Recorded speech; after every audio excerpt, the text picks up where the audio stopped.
Hello and welcome to our discussion on business statistics. Now today we'll talk about sources of data. What can be the various sources of data, because now we are getting into a zone where we understand the importance of collecting data, where we understand the importance of recording the raw facts and converting them into data. Now once we have that data, we'll go on to further process it. But how do we collect that data? From where do I get those numbers? What are the sources of that data? So today we'll start our discussion on sources of data.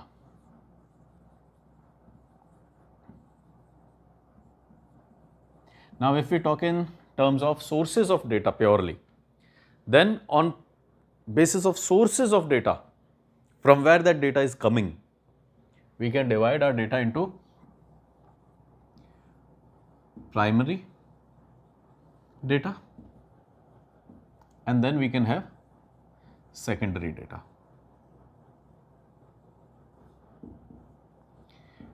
If we talk in terms of sources of data, the data can be classified into primary data and secondary data. Now what is primary? Primary is raw, जो नया होता है, जो कच्चा होता है, अभी उसका ट्रीटमेंट नहीं हुआ है. It is in very raw shape. School की भी अगर हम बात करें तो we have primary school and secondary school. Primary school का क्या होता है? जहाँ पे बच्चे को अभी बाहर का कुछ पढ़ना लिखना नहीं आता है, तो वो शुरू से पढ़ाई शुरू करता है, उसके कंसेप्ट्स बन रहे होते हैं. अभी उसको मैथमेटिकल कंसेप्ट्स नहीं है, अभी उसको जनरल साइंसेस के कंसेप्ट्स नहीं है. तो प्राइमरी स्टेज वो होती है जहाँ पे उसको ये कंसेप्ट्स दिए जाते हैं. फिर जो सेकेंडरी आ जाता है उसके अंदर हम क्या करते हैं, उन कंसेप्ट्स के ऊपर फर्दर बिल्ड करते हैं कि भाई इसको कंसेप्ट्स तो आ गए, इस पर फर्दर बिल्ड किया जाए. तो almost similar kind of classification we can look for over here also. Primary data is the very raw data, untouched data. बस जैसा बाहर फैक्ट हो रहा था, जैसा हमने वो कॉन्टिनम में देखा है, you start recording the facts and it gets converted into data. तो प्राइमरी डेटा क्या है? Simply collecting those raw facts. और जबकि सेकेंडरी डेटा क्या है कि उन रॉ फैक्ट्स को कलेक्ट कर लिया, उनको ऑर्गेनाइज कर लिया, एनालाइज कर लिया, ट्रीट कर लिया, उनमें से स्टैटिस्टिक्स निकाल लिया, उनमें से मेजर्स निकाल लिया, अपने डेटा को पब्लिश कर दिया. अब इस डेटा को जब कोई दूसरा जना यूज करता है, तब उसके लिए ये डेटा क्या बन जाता है? Secondary. A goes out and collects primary data. जो ए ने डेटा कलेक्ट किया खुद के रिसर्च के लिए, उसकी रिसर्च क्या हो सकती है कि how are the sales patterns in post covid times. हालांकि अभी पोस्ट कोविड में नहीं आए हैं, अभी तो हम कोविड के टाइम्स में चल रहे हैं, बट स्टिल हम देखना चाहते हैं कि अभी जब हमने ये अनलॉकडाउन्स किए हैं, पहले हम लॉकडाउन्स में गए, अब हम अनलॉकडाउन्स में हैं, तो इन अनलॉकडाउन्स के अंदर सेल्स पैटर्न्स किस तरह के हैं, हम ये रिसर्च करनी चाहते हैं. ए ये रिसर्च करनी चाहता है, तो A will go out and collect primary data. A का आइडिया क्या है कि ये देखा जाए, ही विशेस टू नो कि ये जो पोस्ट कोविड है या लेट्स से जो हमारा अनलॉकडाउन का पीरियड है, इसमें सेल्स पैटर्न्स कैसे हैं. सुबह के टाइम ज़्यादा बिकता है, शाम के टाइम ज़्यादा बिकता है, वीकेंड्स पे ज़्यादा बिकता है, फैमिलीज ग्रुप्स के अंदर आकर के शॉपिंग कर रहे हैं, अकेले में आकर के शॉपिंग कर रहे हैं कि भाई ज़्यादा क्राउड ना हो दुकान के ऊपर, किस तरह से शॉपिंग पैटर्न्स चल रहे हैं. तो ए को अब इस रिसर्च के बारे में डेटा कलेक्ट करना है. तो ये कैसे कलेक्ट करेगा? He'll go out, he'll stand at a shop और वहाँ ऑब्जर्व करता रहेगा. एक मेथड ये हो सकता है. एक हो सकता है कि जो वहाँ आ रहे हैं उनसे वो पूछ सकता है कि आप कितने बजे जनरली शॉपिंग करते हैं. आप जब शॉपिंग करते हैं तो अपने बच्चों को भी साथ ले जाते हैं, अपनी फैमिली को साथ ले जाते हैं, या अकेले जाना प्रेफर करते हैं, मॉल्स में जाना प्रेफर करते हैं, छोटी शॉप्स में, लोकल शॉप्स के अंदर जाना प्रेफर करते हैं, या जो मार्केट है, सिटी है, वहाँ पे जाना प्रेफर करते हैं. तो अब ये जो भी डेटा कलेक्ट हो रहा है, this is primary data for A, क्योंकि A conceived an idea, conceived a problem, saw a problem, visualised a problem, और फिर उस प्रॉब्लम से रिलेटेड किस तरह से सॉल्यूशंस आ सकते हैं. What all can I ask you, जिससे मेरे को यह समझ में आ जाए कि पोस्ट कोविड टाइम्स के अंदर या पोस्ट लॉकडाउन टाइम्स के अंदर सेल्स पैटर्न्स कैसे चल रहे हैं. तो इससे रिलेटेड जो कुछ मेरे मन में विचार आए, I can go out and ask you, I can go out and ask those shopkeepers, I can go out and ask those customers. तो वो सारा क्या है? प्राइमरी डेटा है फॉर ए. अब ए ने ये रिसर्च की, उसने करीब 15 दिन 20 दिन तक अलग अलग शॉप्स के ऊपर, अलग अलग कॉलोनीज के अंदर, मार्केट के अंदर जाकर के, कोर जो मार्केट होता है हर सिटी का कहीं ना कहीं एक डेंस मार्केट होता है, वहाँ पर जाकर के, कॉलोनीज के अंदर जो स्कैटर्ड मार्केट होता है वहाँ पर जाकर के, छोटी शॉप्स के ऊपर जाकर के, लोकल शॉप्स के ऊपर जाकर के, जो जनरली एक मोहल्ला, 2 मोहल्ला, एक गली के लेवल के ऊपर होती है, हर जगह जाकर के उसने 15-20 दिन के अंदर 200-250 लोगों से डेटा गैदर किया। That is primary data for A. And then A ने क्या किया, इस प्राइमरी डेटा को जो भी ट्रीटमेंट होता है आगे एनालाइज किया। एनालाइज से पहले चलिए अपन क्लासिफाई कर देते हैं। What he did, he classified the data, organise the data, then analyse the data, और इस सब के बाद इसने हमारे को क्या दे दी, एक रिपोर्ट दे दी। रिपोर्ट के अंदर क्या थी, इसके फाइंडिंग्स थी कि इसको क्या क्या ओपिनियन लगा कि how are people going out and shopping, भीड़ में जा रहे हैं, ऑनलाइन मंगा रहे हैं, लोकल शॉप्स में ले रहे हैं, बाहर के शॉप्स में ले रहे हैं, कोर मार्केट में जाके ले रहे हैं। तो ये रिपोर्ट इसने जो दी उसमें फाइंडिंग्स दे दी। उसके अंदर हो सकता है इसने कुछ स्टैटिस्टिक्स भी दिए हों हमारे को। तो ये सारा क्या हुआ कि ए ने कुछ प्राइमरी डेटा कलेक्ट किया, खुद को एक आइडिया आया कि मैं इस बारे में चेक करता हूं, देखता हूं व्हाट आर द पैटर्न्स, और फिर उसने डेटा कलेक्ट किया, बाहर जाकर के पूछा। किस तरह से पूछा, will talk in lectures to come. उस डेटा को क्लासिफाई, ऑर्गेनाइज, एनालाइज किया और फिर एक रिपोर्ट बना करके दे दी। This was primary data for A. लेकिन अब जब ये सारा काम हो चुका है, at that time B also feels कि मुझे भी ऐसी कोई रिसर्च करनी चाहिए। A is from city X, B is from city Y. Now it is very logical कि when A has done this research in city X, B भी जाकर के ए से पूछ सकता है कि मैं सिटी वाई के अंदर ये रिसर्च करनी चाहता हूं, आपको क्या मिला था डेटा में, वहां पे आपने क्या क्या पूछा था। तो ए सेड कि भाई मैंने तो ये 15, 20, 25 क्वेश्चंस पूछे थे, 250 लोगों से पूछे थे। तो B asks can you share your findings, A tells कि ये मेरी रिपोर्ट रही, ये मेरी फाइंडिंग्स रही, ये मेरी स्टैटिस्टिक्स रही, you can go ahead and use them. तो बी क्या करना चाह रहा है कि बी एग्जैक्टली ये रिसर्च नहीं करना चाह रहा है कि किस तरह का पैटर्न है या शॉपिंग पैटर्न कैसा है, वो ये देखना चाह रहा है कि जो कोविड का इंपैक्ट आया है शॉप्स के ऊपर वो कैसा रहा है, उनकी फुटफॉल इंक्रीज हुई है, डिक्रीज हुई है या सिमिलर है, उनका टर्नओवर इंक्रीज हुआ है, डिक्रीज हुआ या सिमिलर है। तो बी की जो रिसर्च है वो ऑलमोस्ट रिलेटेड है। फुटफॉल इंक्रीज हुआ या डिक्रीज हुआ, इससे रिलेटेड क्वेश्चन ए ने पूछा है, ए पूछेगा ही कि भाई आप फैमिलीज के साथ जाते हैं, अकेले जाते हैं या बच्चों के साथ जाते हैं, तो फुटफॉल का आइडिया लग रहा है। आप कोर मार्केट में जाते हैं या लोकल शॉप्स से ले रहे हैं, तो एक आइडिया लग गया कि कोर मार्केट का जो शेयर है वो गिर गया है और लोकल मार्केट का शेयर बढ़ गया है, जो लोकल शॉप्स होती हैं अपनी उनका शेयर बढ़ गया है। तो कहीं ना कहीं इससे रिलेटेड क्वेश्चंस क्या हुए, ए ने पूछ रखे हैं। नाउ बी इज स्मार्ट, और बी देखता है कि जब इन्होंने इस बारे में पूछा है और इस बारे में फाइंडिंग्स दी हैं, तो let me go and analyse this. Now what B does is, B आता है और चलिए यहां से ले सकते हैं, जितना भी अवेलेबल डेटा है, जितना भी ए शेयर करने को तैयार है, if A is ready to share this, very good. और अगर ए ये शेयर नहीं कर रहा है और सिर्फ इतना ही शेयर करता है जो उसने पब्लिश करा रखा है न्यूज़पेपर्स में, जर्नल्स में, ठीक है, इतना डेटा मिल जाएगा।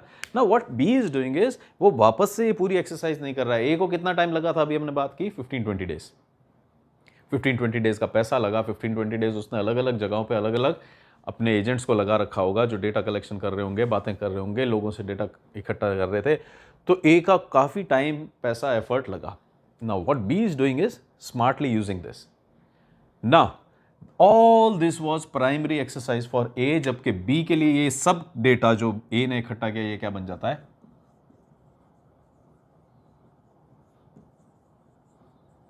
For B it becomes secondary data. This is the idea behind primary and secondary, कि ये एकदम रॉ डेटा था, ए ने जिस तरह से उसको ढालना चाहा, जिस तरह से कलेक्ट करना चाहा किया। प्राइमरी में यही होता है, जैसी आपकी एजुकेशन होगी, जैसे टीचर्स होंगे, जैसे संस्कार उनमें डालेंगे, जिस तरह से उनको पढ़ाएंगे, जिस लैंग्वेज में पढ़ाएंगे, students get to learn those things. तो यहां पे क्या हुआ, एकदम रॉ डेटा था, ए ने जिस तरह की टेबल्स बनाई, जिस तरह की क्लासेस बनाई, क्लासेस बनाते हम 0 to 10, 10 to 20, 20 to 30, 30 to 40। अब अगर ए ने ये क्लासेस बना दी हैं तो ये बन गई, फाइनल हो गया। अब इफ बी विशेज के नहीं, मेरे को 0 to 10 नहीं चाहिए, I do not want 0 to 10, 10 to 20 and so on, rather I want 0 to 40, 40 to 80, 80 to 100, कि मेरे को तो ऐसी 3 क्लासेस ही चाहिए। बीज विश इज दिस, जबकि ए ने ये काम कर दिया। तो अब ये थोड़ा सा एक हैंडीकैप रहेगा कि ए ने जो क्लासिफिकेशन कर दिया, ए ने जो ऑर्गेनाइजेशन कर दिया, that is final, B can not go ahead and touch it. हाँ, अगर पॉसिबल है, जैसे कि अगर यही क्लासिफिकेशन आ रहा है 20 to 30, 30 to 40 and so on, तो ठीक है, बी कैन ग्रुप दीज, तो उसको पहली क्लास मिल जाएगी। तो yes, there are certain set of data which B can manipulate according to himself, but certain set of data ऐसे होंगे जो बी पूछना चाहता था, नहीं पूछना चाहता था, बी चाहता था कि ए दूसरी तरह से पूछे, लेकिन ए ने तो अपने हिसाब से रिसर्च कर ली। तो यस, कुछ फायदा भी हुआ है कि अपने को बाहर इतना पैसा नहीं लगा, टाइम नहीं लगा, but then there are certain drawbacks also कि भाई जिस तरह से इसने टेबल बना दी, जिस तरह से इसने मेजर्स निकाल दिए, स्टेटिस्टिक्स निकाल दी, हो सकता है इसने रैंक कोरिलेशन निकाल दिया हो, मेरे को दूसरा कोरिलेशन चाहिए था, हो सकता है इसने मीडियन यूज कर लिया, मैं चाहता था कि मीन यूज किया जाए। There can be an number of differences. तो अब जो इसने डेटा कर दिया वही आपको यूज करना होगा, तो that become secondary data for B. तो आई होप अपने को ए और B, sorry, primary and secondary के बीच में डिफरेंस समझ में आ गया। Primary is what I wish to know, I go out and gather that data. Secondary is when I have done all that exercise, B assumes कि क्यों मैं ये सारी मेहनत वापस से करूं, B takes that data from मी। हाँ, मेरे को भी कोई प्रॉब्लम नहीं है डेटा लेने में, क्योंकि जो स्टेटिस्टिक्स है, जो रिसर्च है, वो तो एक नॉलेज के लिए की जाती है। अगर वो कॉन्टिनम बिल्कुल शुरू के लेक्चर्स का याद हो, तो from raw facts to wisdom की मूवमेंट के लिए की जाती है। विजडम क्या है? Betterment of mankind. अगर मैं ये रिसर्च करके अपने घर पे बैठ जाऊंगा तो बेटरमेंट ऑफ मैनकाइंड नहीं हुआ, फिर तो ये पूरी रिसर्च ही फ्यूटाइल है।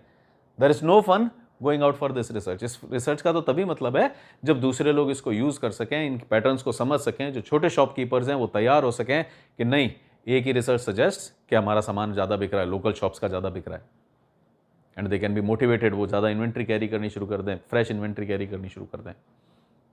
तो आइडिया तो यही है कि भाई इस रिसर्च को मैं करूंगा और दुनिया से शेयर करूंगा। बी फाइंड्स इट एप्ट, हालांकि वो सिटी वाई में है, बट उसको लगता है कि पैटर्न्स तो सेम ही चल रहे हैं, सेम स्टेट के हैं अपन, we are some 200 kilometers from each other, probably जो इसने रिसर्च की है वो मेरे लिए भी काम आ ही जाएगी। तो B also makes use of that same data set. For B this data becomes secondary data. This is clear cut classification between primary and secondary. अब इससे आगे जो कुछ भी हम बात करेंगे वो एक जस्टिफाई कर रही होगी, वो और ज़्यादा डिटेल में एक्सप्लेन कर रही होगी। This is the core, this is the raw difference between primary and secondary. Primary जिसको जरूरत थी उसने कलेक्ट किया और अपने हिसाब से क्लासिफाई ऑर्गेनाइज कर दिया, अपने हिसाब से मेजर्स निकाल दिए। सेकेंडरी, अगर आपके पास टाइम नहीं है, अगर आपके पास पैसा नहीं है, अगर आप उतना एफर्ट नहीं लगाना चाहते, या आपको ऐसा लगता है कि जो मेरी क्वेरी है वो रिसर्च इससे मिलती जुलती है, मैं जो क्वेश्चन पूछने चाहता हूं, तो फिर आप इसका डेटा सेट यूज कर लीजिए। In that case that becomes secondary for you. अब तो आप इसके डेटा पे बिल्ड करके कुछ बना सकते हैं। जो रॉ कंसेप्ट्स एक बच्चे के बन गए जो प्राइमरी स्कूल के अंदर, वो सेकेंडरी में अब जाकर के चेंज नहीं हो सकते। तो जो इसने शेप ले ली डेटा ने, वो तो अब वही रहेगी। इस शेप से आप और कुछ इंफॉर्मेशन एक्सट्रैक्ट कर सकते हैं, वेल एंड गुड, अदरवाइज वो तो ऐसी ही रहने वाली है। तो this is difference between primary and secondary. अब अगर अपन यहाँ पे इनको थोड़ा सा डिफरेंशिएट करने की कोशिश करें फ्रॉम थियोरेटिकल पर्सपेक्टिव, ये दोनों के अंदर क्या डिफरेंसेस रह जाते हैं, क्या प्रोज एंड कॉन्स हैं, तो we can create a kind of differentiation between these two. वो डिफरेंस किन क्राइटेरिया पे कर सकते हैं हम?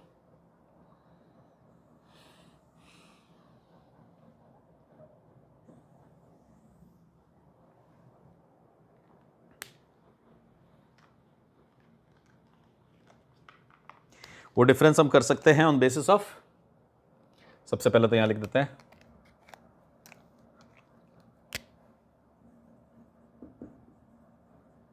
Criteria for difference. यहां आ जाएगा primary data, then we have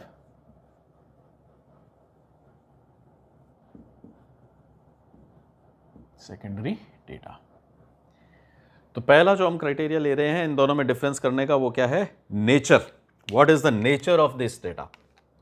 nature की अगर अपन बात करें, what is the nature? Nature of primary data is that it is original.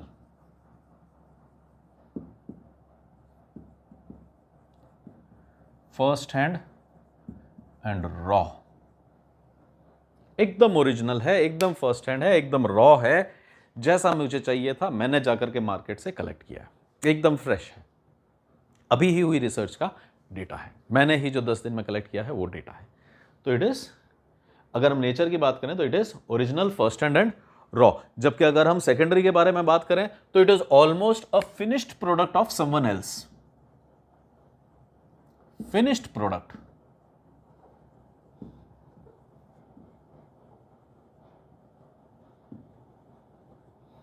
किसी और ने ये रिसर्च की थी और उसका जो फाइनल फाइंडिंग्स आई हैं उसको मैं यूज कर रहा हूं। जो यहां पे ए ने अपनी फाइंडिंग्स को पब्लिश करा दिया था न्यूज़पेपर के अंदर, जर्नल के अंदर, थीसिस के अंदर, अब मैं उसको यूज कर रहा हूं। तो it is finish product of someone else, कि किसी और ने रिसर्च की और अपनी फाइनल फाइंडिंग्स इसके अंदर हमारे को दे दिए। Then who is the collecting agency?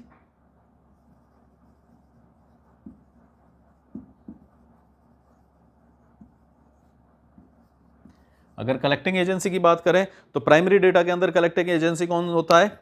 Investigator himself और हिज एजेंट्स। जैसे कि ए के केस में कलेक्टिंग एजेंसी कौन थी? किसने कलेक्ट किया था डेटा? ए खुद जाकर के मार्केट में कलेक्ट कर लेगा। हाँ, अगर वो स्कोप बड़ा चाहता है कि ज़्यादा डेटा आ जाए, मेरे पास 25 ही दिन है लेकिन मैं चाहता हूँ कि मैं 1000 लोगों का डेटा लूँ, ही कुड हैव 2-3 एजेंट्स। तो इसके अंदर कलेक्टिंग एजेंसी कौन है? द इन्वेस्टिगेटर हिमसेल्फ और हिज एजेंट्स, रिप्रेजेंटेटिव्स। वो खुद होगा इन्वेस्टिगेटर जो इन्वेस्टिगेट करना चाह रहा है और हिज एजेंट्स। जबकि अगर हम सेकेंडरी की बात करते हैं तो सेकेंडरी के अंदर हमारा जो कलेक्टिंग एजेंट है, एजेंसी है जिसने ये कलेक्ट किया है डेटा, वो कौन है? मेरा कोई लेना देना नहीं है, वो कोई दूसरी एजेंसी है। वो कौन हो सकता है?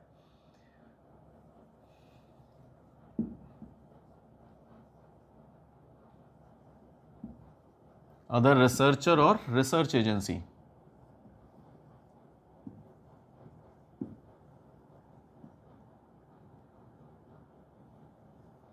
इसके अंदर कलेक्टिंग एजेंसी कौन है? मैं खुद तो एटलीस्ट नहीं हूं। इसके अंदर कलेक्टिंग एजेंसी कौन है? या तो कोई दूसरा रिसर्चर है, जैसे अभी हमने एग्जांपल लिया उसमें बी के लिए कलेक्टिंग एजेंसी कौन हो गया? ए हो गया, सम अदर पर्सन। या अगर कोई बड़ी रिसर्च हो रही है तो उसके अंदर कलेक्टिंग एजेंसी कोई और हो सकती है। गवर्नमेंट लेवल की होती है हमारी जो रिसर्चेस, उसके अंदर एक मिनिस्ट्री डेटा कलेक्ट कर रही है, दूसरी मिनिस्ट्री उसको यूज कर लेती है, तो some other agency could be the collecting agency. Then third difference जो हम ले रहे हैं इसके अंदर, planning. We have planning.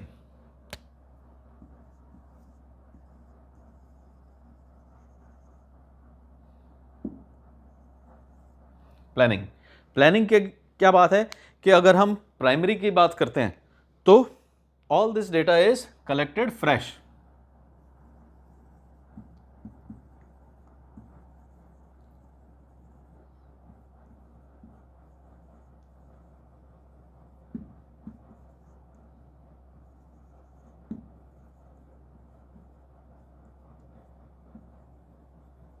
According to specific needs, एकदम फ्रेश कलेक्ट किया जाता है डेटा अकॉर्डिंग टू बिल्कुल precise concise needs, exactly pinpoint data आएगा। वहीं पे अगर हम सेकेंडरी के बारे में बात करते हैं तो no exact planning is required and just search for publications.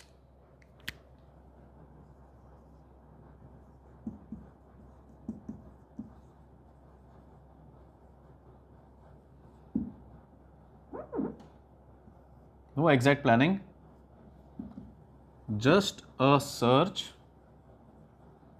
of published data।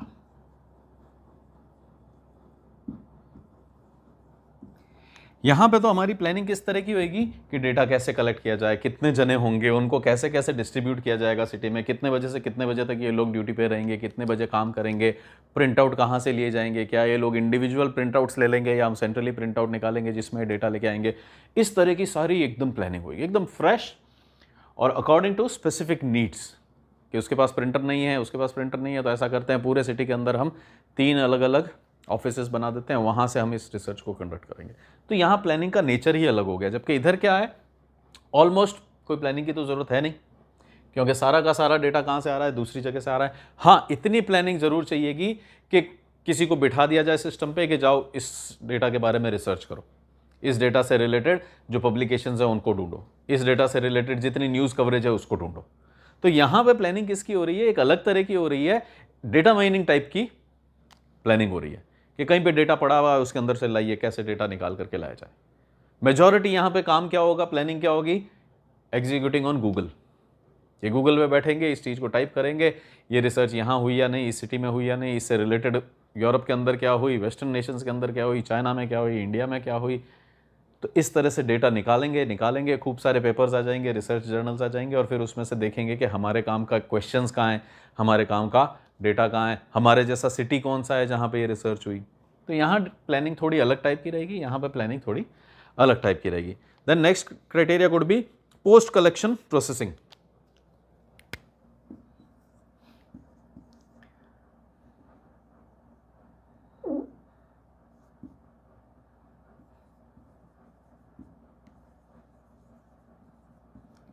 Post collection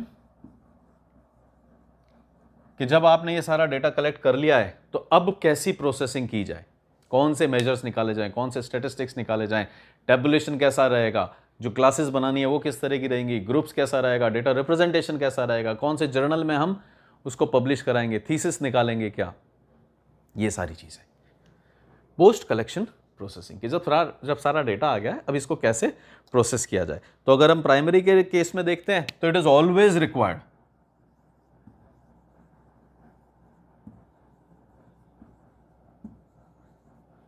it is almost always required and also it is possible.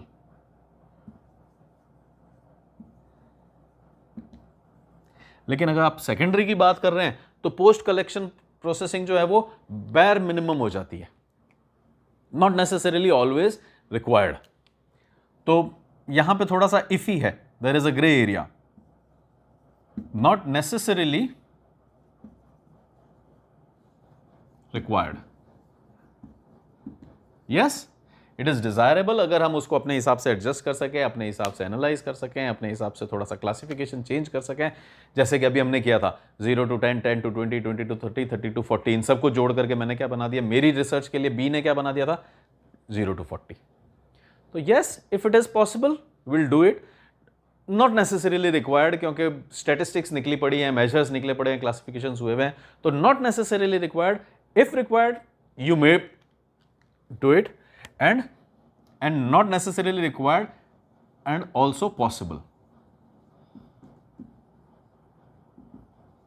मैंने पूरी रिसर्च कर ली और आपके पास अपनी रिसर्च का डेटा मैं रिलीज नहीं कर रहा हूं, वो डेटा मैं अपने पास रख रहा हूं, तो फिर आपके पास जो आई वो क्या आई, मेरी टेबल्स आई, आपके पास जो है वो क्या है, मेरे स्टैटिस्टिक्स आए। अब उस टेबल और उस स्टैटिस्टिक्स में से आप कितनी इंफॉर्मेशन निकाल लेते हो, कितनी काम में ले लेते हो, उसको डायरेक्टली लेना पड़ेगा काम में, उसके अंदर कोई पोस्ट प्रोसेसिंग पॉसिबल नहीं है। बस ठीक है, जो मैंने लिख दिया है कि मीन ये है, तो आप क्या कर सकते हो अपनी रिसर्च के अंदर, एटमोस्ट ये कर सकते हो कि मैंने 3 सिटीज़ को कंपेयर किया, एक सिटी का मीन ये था, सेकंड का ये था, थर्ड का ये था, उसके अंदर ज़्यादा आपके पास पोस्ट कलेक्शन प्रोसेसिंग का स्कोप रह नहीं जाता है, ऑल्टरेशंस का, क्लासिफिकेशंस का स्कोप रह नहीं जाता है। Yes at times we do, लेकिन ये थोड़ा सा ग्रे एरिया है। यहां पे it is always possible and it is always required, क्योंकि यहां पे तो डेटा क्या आ रहा है, बिल्कुल रॉ पड़ा है, नंबर्स पड़े हुए हैं। 500 बच्चों के 5 सब्जेक्ट के इंटरनल और एक्सटर्नल के नंबर पड़े हुए हैं। 500 बच्चों के 5 एक्सटर्नल नंबर हो तो 250 नंबर्स हो जाते हैं, और सॉरी 2500 नंबर हो जाते हैं। 500 बच्चों के 500 सब्जेक्ट्स के इंटरनल नंबर्स हो तो 2500 हो जाते हैं। तो इसका मतलब 500 बच्चों के 5000 नंबर पड़े हुए हैं मेरे पास। 10 marks for each student, 5 internal 5 external.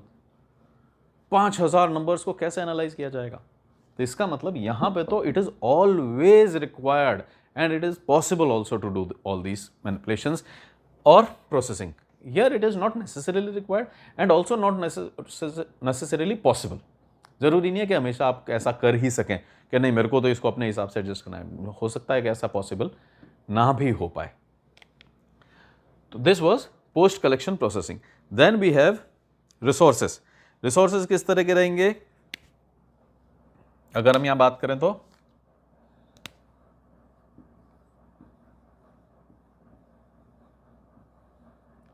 यहां पे अगर हम प्राइमरी की बात करें तो जितने पॉसिबल रिसोर्सेस सारे चाहिएंगे आपको, टाइम, मनी, एनर्जी, जो पॉसिबल रिसोर्स है वो सारे के सारे यहां पे आपको चाहिएंगे, जबकि इधर कोई इतने ज्यादा रिसोर्सेज नहीं चाहिएंगे आपको।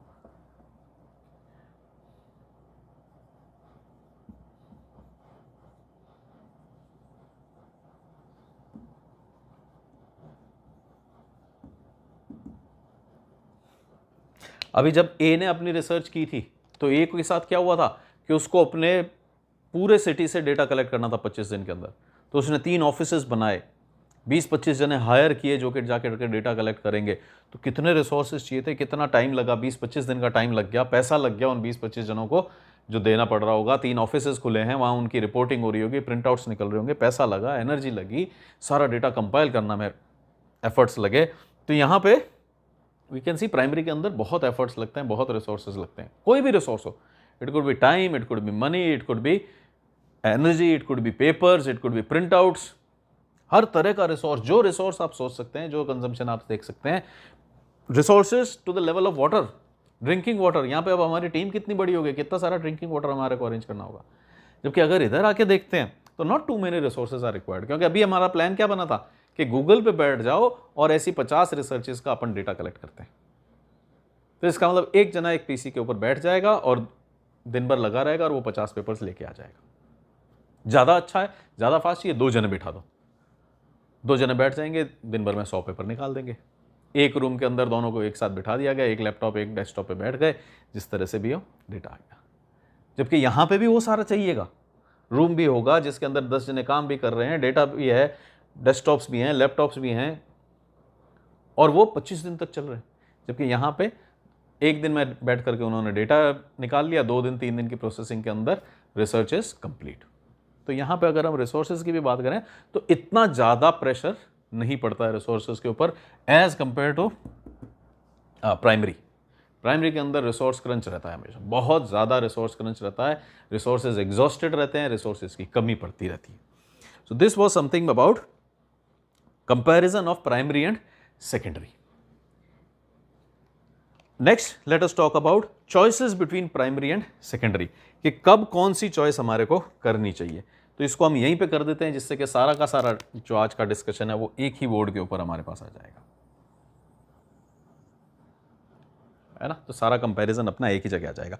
Choices between primary and secondary. तो ये कैसे डिसाइड किया जाए choices between primary and secondary का?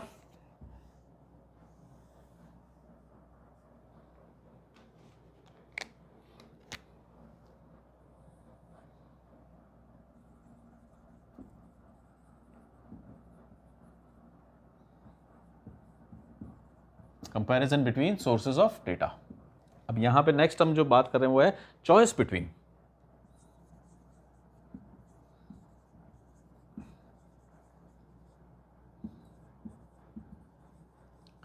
Primary and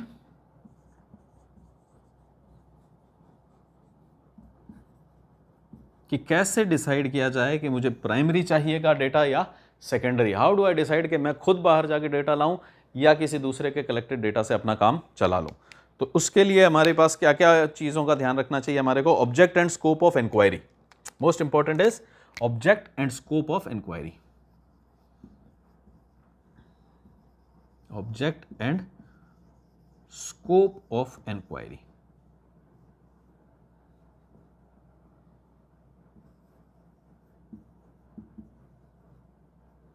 Object and scope of inquiry. Then we have availability of finance.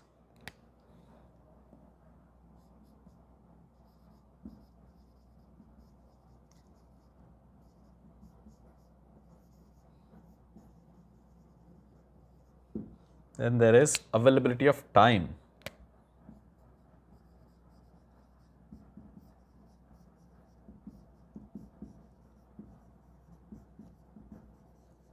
And last one would be desired level of accuracy.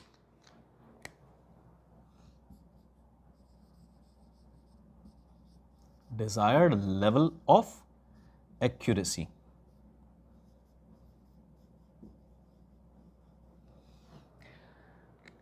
I'll take a very clean picture of all this and put in the Telegram group, Telegram channel, the link of which will be in the description box.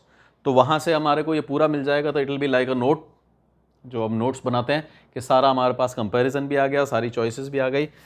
और आपने अगर वो Telegram channel अभी तक subscribe नहीं किया है तो you can go and join that Telegram channel, link will be in the description box. अभी तो हम खाली थ्योरी डिस्कस कर रहे हैं, इसलिए खाली थ्योरी के ही वीडियोस आ रहे हैं या ये इसकी इमेजेस आ रही हैं। अभी जैसे ही हम 2-3 लेक्चर के बाद में न्यूमेरिकल्स पे पहुंच जाएंगे तो वहाँ पे न्यूमेरिकल्स भी आए हुए पड़े रहेंगे आपके प्रैक्टिस के लिए, तो you can go ahead and practise from there also. Now in any case, choice between primary and secondary, how do I decide कि मेरे को प्राइमरी पे जाना है या सेकेंडरी पे जाना है, कैसे पता पड़ेगा? वेरी ऑब्वियस सी बातें, availability of time, availability of finance. अगर आपके पास टाइम है, अगर आपके पास ये वाला जो हमारा था रिसोर्सेज हैं, अगर आपके पास टाइम है, पैसा है, रिसोर्सेज हैं, 25 जनों की एक टीम है, अगर आप एक रिसर्च एजेंसी के लिए काम कर रहे हैं, अगर आप किसी रिसर्च एजेंसी के लिए काम कर रहे हैं जहां पे आपके पास एम्पल रिसोर्सेज हैं, सामने वाला खूब अच्छे से आपको पे करने को तैयार है, तो definitely you should go for primary data. जब हमारे पास सब कुछ अवेलेबल है तो फिर क्यों ना प्राइमरी लें, क्योंकि प्राइमरी इज रॉ, बिल्कुल जैसा आपको चाहिए, बिल्कुल जितने जनों से डेटा चाहिए, बिल्कुल जिस तरह की सैंपलिंग से चाहिए। अभी हमने सैंपलिंग नहीं पढ़ी है, मैं चाहता हूं कि रैंडम सैंपलिंग से आया, हो सकता है सामने वाले ने जजमेंटल सैंपलिंग से कर रखा हो। तो यस, बिल्कुल जो डेटा मेरे को चाहिए वो उसने भी कलेक्ट किया, लेकिन हमारी सैंपलिंग टेक्निक्स अलग हो गई। तो if you are working for some research agencies, if you have ample of these resources at your disposal, availability of time, availability of finance अगर है आपके पास, तो definitely we should go for primary। फिर secondary में क्यों जाना? फिर तो बिल्कुल अपने हिसाब से ही, एक अलमीरा होती है वो अपन अपने हिसाब से सजाते हैं तो कितनी सही रहती है। एक जो घर होता है, हर एक जना क्यों चाहता है कि वो प्लॉट ले और उसके ऊपर अपना घर खुद बनाए? क्योंकि फिर वो अपने हिसाब से उसके अंदर गार्डन बनाएगा, बेडरूम बनाएगा, पार्किंग स्पेस बनाएगा, सब कुछ मेरे हिसाब से रखा हुआ होगा। Same is with primary data. तो if you have time and money, time and finance, you should go for, you can go for primary. हाँ, हो सकता है आप सेकेंडरी के लिए चले जाएं, लेकिन you can go for primary, you should go for primary. Then object and scope of inquiry. Object and scope of inquiry, बहुत बार ऐसा होता है कि हमारी जो इंक्वायरी होती है वो इतनी ज़्यादा सीरियस नहीं होती है, इतना ज़्यादा उसका इंपैक्ट नहीं होगा। It is just for knowledge sake, it is just for exploration purpose. तो उस केस में आप क्या कर सकते हैं कि आप प्राइमरी डेटा की जगह कहाँ चले जाएं? सेकेंडरी डेटा के अंदर चले जाएं। क्योंकि जब इतना ज़्यादा उसका आपकी रिसर्च का इंपैक्ट नहीं आने वाला है, इतना ज़्यादा हम उसका सीरियसली एनालिसिस नहीं कर रहे हैं, जस्ट हमारे को एक नो हाउ चाहिए, जस्ट हमारे को एक आइडिया आया कि पिछले 10 दिन के अंदर कोरोना की ग्रोथ किस तरह से चल रही है, क्या सब कुछ नॉर्मल चल रहा है या सब कुछ गिर रहा है, या सब नंबर्स गिर रहे हैं या नंबर्स ऊपर जा रहे हैं, हमारा इंडिया का कैसा चल रहा है, यूएस का कैसा चल रहा है, मेरे को जस्ट एक अवेयरनेस के हिसाब से चाहिए। क्या I checked about these numbers some 10-15 days ago, let me check these numbers once again। तो अब ऐसे केस में ज़रूरी नहीं है कि मैं हॉस्पिटल्स जाना शुरू कर दूं, सारे हॉस्पिटल्स जाऊं, अपने 150 सिटीज़ के अंदर फ़ोन्स करूं और उन सबको अपने एजेंट्स को कहूं कि जाओ हॉस्पिटल्स जाओ, जितने गवर्नमेंट हॉस्पिटल्स हैं उनसे जाओ, रिपोर्ट्स लेकर के आओ। इतनी ज़्यादा हमारे को ज़रूरत नहीं है। I just wish to stay updated. तो उस केस में फिर मैं क्या कर सकता हूं कि एक सेकेंडरी रिसर्च कर ली। सेकेंडरी रिसर्च क्या हो सकती है? गूगल पे बैठे, टाइप किया, हमारे को डेटा मिल गया, पिछले 10 दिन 15 दिन का देख लिया कि किस तरह से ग्रोथ हो रही है, अगर ऊपर गया है कोरोना नंबर्स या नीचे आए हैं या स्टेगनेंट टाइप के हो गए हैं, कंट्रोल में आ गए हैं, I get that information from there. अगर हमारी object and scope of inquiry, अगर हम ये देखना चाहते हैं कि मेरे पर्टिकुलर प्रोडक्ट की सेल्स क्यों नहीं हो रही है, तो उस केस में तो फिर बेटर क्या रहेगा कि मैं प्राइमरी रिसर्च करूं। डेटा कौन सा लाऊं? प्राइमरी, कि मेरे इस प्रोडक्ट की सेल्स क्यों नहीं हो रही है। तब मैं देखना चाहूंगा कि why are consumers rejecting my product, why are dealers distributors rejecting my product. तो उस केस में हम क्या चाहेंगे? प्राइमरी डेटा चाहेंगे। जबकि अगर मैं बाहर बैठ करके एक रिसर्च स्कॉलर की ऐसे सिर्फ ये देखना चाहता हूं कि मार्केट शेयर्स कैसे हैं, how do market shares compare between Hyundai and Maruti, how do market shares compare between hero and Honda, तो इसके लिए मेरे को प्राइमरी रिसर्च के लिए जाने की जरूरत नहीं है। इसके लिए तो मैं उनके जो पब्लिश डेटा हैं पिछले 4 क्वार्टर के, 8 क्वार्टर के, वो डेटा ले लेता हूं और देख लेता हूं कि हाँ भाई मारुति इस तरह से चल रही है, ग्रोथ हो रही है, हुंडई की ग्रोथ थोड़ी कम हो रही है, हीरो और होंडा का जब हम कंपैरिजन करते हैं तो ऑलमोस्ट बराबर सी इनकी ग्रोथ चल रही है, या पहले 4 क्वार्टर्स में होंडा वॉज ऑन राइज, लेकिन अब 4 क्वार्टर से होंडा थोड़ा नीचे जा रहा है। हीरो ने अभी पिछले 4 क्वार्टर्स के अंदर पिक कर लिया है। तो ये कहां से आ सकता है? सेकेंडरी डेटा से आ सकता है, क्योंकि अगर मैं बाहर स्ट्रीट पे जाके ये पता भी करने की कोशिश करता हूं तो जरूरी नहीं है कि मेरे को सही पिक्चर मिले। बहुत बार क्या होता है कि एक सिटी के अंदर हीरो का जो डिस्ट्रीब्यूटर है, डीलर है, वो ज़्यादा अच्छा मार्केटिंग करता होगा, उसका व्यवहार अच्छा होगा, उसका शोरूम अच्छा होगा, तो इस सिटी के अंदर हीरो के व्हीकल्स ज़्यादा बिक रहे होंगे। हो सकता है कि मारुति का डिस्ट्रीब्यूटर अच्छा नहीं है, इस चक्कर में हुंडई के व्हीकल्स ज़्यादा बिक रहे हैं। अब मैं बाहर जाकर के पूछता हूँ, हाँ आपके पास कौन सी कार है, आपके पास कौन सी कार है, तो ऑब्वियसली जो डीलर अच्छा है उसकी गाड़ियाँ ज़्यादा बिक रही हैं। तो I am getting an incorrect picture, क्योंकि मैं यहाँ पे ये नहीं देखना चाहता था कि मेरे सिटी में इनका क्या शेयर है। हाँ, अगर मैं ये चाहता हूँ कि मेरे सिटी में इनका क्या शेयर है, तो फिर इनके पब्लिश डेटा से काम नहीं चलेगा। तो understanding the difference between object and scope of inquiry, if you are talking about your own city, so it is better you go out and gather primary data for Maruti and Hyundai, Hero and Honda. But if you are talking about a national picture, then there is no fun going out and talking to people from your city. हो सकता है dealers के कारण एक product ज़्यादा बिक रहा हो, एक ब्रांड ज़्यादा बिक रही हो, दूसरे का डीलर अच्छा नहीं है बात करने में, तो उससे प्रोडक्ट लेना पसंद नहीं करते हैं लोग, उसकी आफ्टर सेल सर्विस अच्छी नहीं है, उसका वर्कशॉप अच्छा नहीं है, नहीं बिक रहा। इन सच केस अगर नेशन वाइड पिक्चर चाहिए तो I will be going for secondary data. तो same query depending on scope, national scope में हम अलग तरह से डेटा ले रहे हैं, सेकेंडरी ला रहे हैं, जबकि लोकल स्कोप में हम प्राइमरी ला रहे हैं। तो it depends on object and scope of inquiry, availability of time and finance at your disposal, then desired level of accuracy, कितने लेवल की एक्यूरेसी आप चाहते हैं। अगर आप बिल्कुल पिन पॉइंट डेटा चाहते हैं तो it is always suggested, it is always better आप कहां से लाओ, प्राइमरी डेटा लाओ। बहुत हाई लेवल ऑफ एक्यूरेसी चाहिए, मार्जिन ऑफ एरर अंडर 1%, तो it is better you go with your own data. लेकिन हाँ, एक कैजुअल सी रिसर्च चाहिए, जैसे कि अभी हमारा हुआ कि भाई कोरोना का क्या है, डिक्लाइन पे है या राइज पर है। मैं तो सिर्फ ये अंदाजा लगाने की कोशिश कर रहा हूँ कि फिजिकल मोड की क्लासेस कब शुरू होंगी। अगर कोरोना डिक्लाइन पे है तो वी कैन एक्सपेक्ट कि 1-1.5 महीने के अंदर थोड़ा सा और कम हो जाएगा, तो फिजिकल मोड में क्लासेस शुरू हो जाएंगे। तो मेरी इंक्वायरी को इतनी ज़्यादा सीवियर इंपैक्ट करने वाली नहीं है कि कहीं पे भी, तो in such case I could stick with secondary data. तो डिजायर्ड लेवल ऑफ एक्यूरेसी, इसमें कोई इतनी एक्यूरेसी नहीं चाहिए थी कि 240 केसेस हुए हैं या 242 केसेस हुए हैं।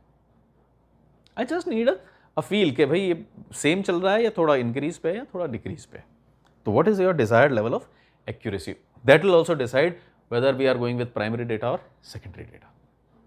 तो it is up to us to decide कि भाई कितना पैसा है, कितना टाइम है और स्कोप क्या है। लोकल है तो I am going with primary. ऐसा जरूरी भी नहीं है कि हर एक जगह लोकल में आई will be going with primary. हाँ, यहाँ जो मेरी क्वेरी थी उसमें मुझे लगा कि डिफरेंसेस आ सकते हैं, तो नेशन वाइड और सिटी वाइज अलग अलग रेशियोज हो सकते हैं, अलग अलग मार्केट शेयर्स हो सकते हैं। तो it is up to the researcher, it is up to the investigator to decide कि वो प्राइमरी में जाना चाहता है या सेकेंडरी में, कितना उसको एक्यूरेसी चाहिए। तो this was a discussion on a comparison, by and large a comparison between different sources of data, namely primary and secondary. Then we also talked about what should be the choice, should I go with primary और should I go with secondary. तो उसके लिए हमने देखा कि इन 4 criteria के ऊपर अगर अपन जज कर पाएँ, अपने आप को एनालाइज कर पाएँ कि which is better, you can always go with that particular source of data. So this was it for our discussion on primary and secondary data by and large. और next time जब हम मिलते हैं तो we'll advance this discussion further into, try to push it into sampling and census area. So this was it for our today's discussion. Thanks for watching. Bye bye. Take care.